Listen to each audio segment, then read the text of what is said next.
संतान सप्तमी व्रत कथा। एक बार श्री कृष्ण ने युधिष्ठिर को बताया कि किसी समय मथुरा में लोमश ऋषि आए थे। मेरे माता पिता देवकी तथा वसुदेव ने भक्तिपूर्वक उनकी सेवा की तो ऋषि ने उन्हें कंस द्वारा मारे गए पुत्रों के शोक से उबरने के लिए आदेश दिया। हे देवकी, कंस ने तुम्हारे कई पुत्रों को पैदा होते ही मारकर तुम्हें पुत्र शोक दिया है। इस दैक से मुक्त होने के लिए तुम संतान सप्तमी का व्रत करो। राजा नहुष की रानी चंद्रमुखी ने भी यह व्रत किया था, तब उसके भी पुत्र नहीं मरे। यह व्रत तुम्हें भी पुत्र शोक से मुक्त करेगा। देवकी ने पूछा, हे देव, मुझे व्रत का पूरा विधि विधान बताने की कृपा करे ताकि मैं विधिपूर्वक व्रत संपन्न करूं।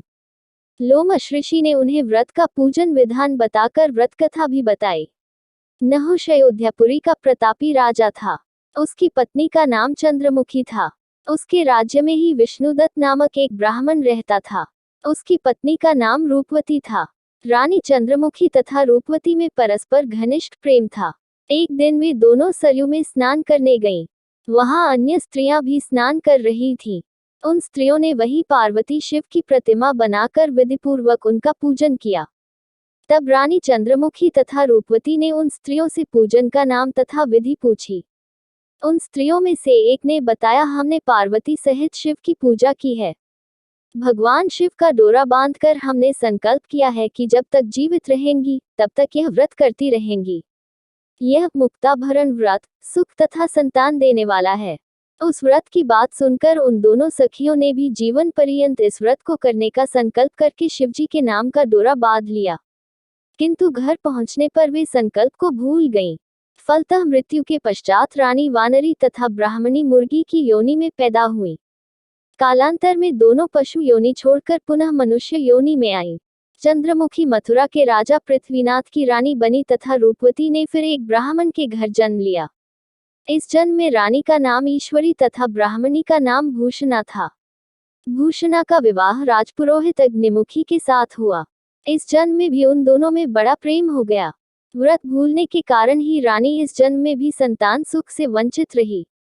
प्रौढ़ावस्था में उसने एक गूंगा तथा बहरा पुत्र जन्मा, मगर वह भी 9 वर्ष का होकर मर गया।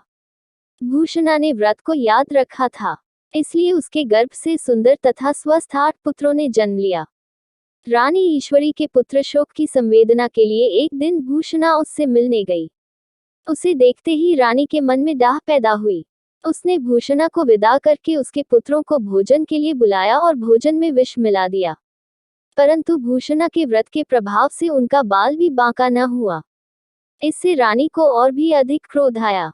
उसने अपने नौकरों को आज्ञा दी कि भूषणा के पुत्रों को पूजा के बहाने यमुना के किनारे ले जाकर गहरे जल में धकेल दिया जाए। किंतु भगवान शिव और माता पार्वती की कृपा से इस बार भी भूषणा के बालक व्रत के प्रभाव से बच गए। परिणामतः रानी ने जल्लादों को बुलाकर आज्ञा दी कि ब्राह्मण बालकों को वध स्थल पर ले जाकर मार डालो, किंतु जल्लादों द्वारा बेहद प्रयास करने पर भी बालक न मर सके। यह समाचार सुनकर रानी को आश्चर्य हुआ। उसने भूषणा को बुलाकर सारी बात बताई और फिर क्षमा याचना करके उससे पूछा, किस कारण तुम्हारे बच्चे नहीं मर पाए। भूषणा बोली, क्या आपको पूर्व जन्म की बात स्मरण नहीं है। रानी ने आश्चर्य से कहा, नहीं, मुझे तो कुछ याद नहीं है। तब उसने कहा, सुनो, पूर्व जन्म में तुम राजा नहुष की रानी थी और मैं तुम्हारी सखी। हम दोनों ने एक बार भगवान शिव का डोरा बांधकर संकल्प किया था कि जीवन पर्यंत संतान सप्तमी का व्रत किया करेगी। किंतु दुर्भाग्यवश हम भूल गईं और व्रत की अवहेलना होने के कारण विभिन्न योनियों में जन्म लेती हुई अब फिर मनुष्य जन्म को प्राप्त हुई हैं। अब मुझे उस व्रत की याद हो आई थी, इसलिए मैंने व्रत किया। उसी के प्रभाव से आप मेरे पुत्रों को चाहकर भी न मरवा सकी। यह सब सुनकर रानी ईश्वरी ने भी विधिपूर्वक संतान सुख देने वाला यह मुक्ताभरण व्रत रखा। तब व्रत के प्रभाव से रानी पुनः गर्भवती हुई और एक सुंदर बालक को जन्म दिया। उसी समय से पुत्र प्राप्ति और संतान की रक्षा के लिए यह व्रत प्रचलित है।